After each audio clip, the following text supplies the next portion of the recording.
বিপরীত বাহুগুলো সমান ও সমান্তরাল আয়তক্ষেত্রের বৈশিষ্ট্য। আয়তক্ষেত্রের বৈশিষ্ট্য আছে বিপরীত কোণ সমান, এটা বললাম।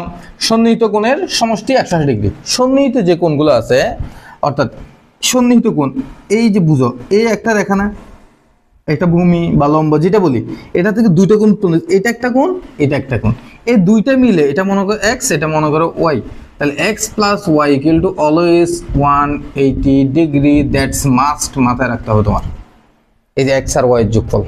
ওকে, কর্ণদ্বয় পরস্পরকে সমদ্বিখণ্ডিত করে। কর্ণদ্বয় পরস্পরকে সমদ্বিখণ্ডিত করে, এটা হচ্ছে যে প্রত্যেকটা চতুর্ভুজের কমন বৈশিষ্ট্য, শুধুমাত্র ট্রাপিজিয়াম ছাড়া। শুধুমাত্র কি ছাড়া?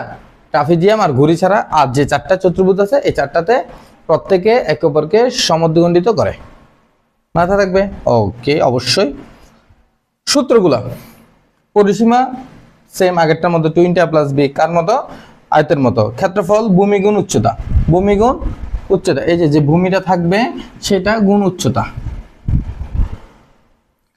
ক্ষেত্রফল আরেকটা সূত্র আছে ab ইন্টু সাইন এ, ab ইন্টু সাইন এ, এই ab ইন্টু সাইন এ, এটা করতে গেছে আমরা ত্রিভুজের একটা সূত্র শিখছিলাম, এই যে এটা মনে একটা ত্রিভুজ, এই অংশটুকু একটা কি ত্রিভুজ।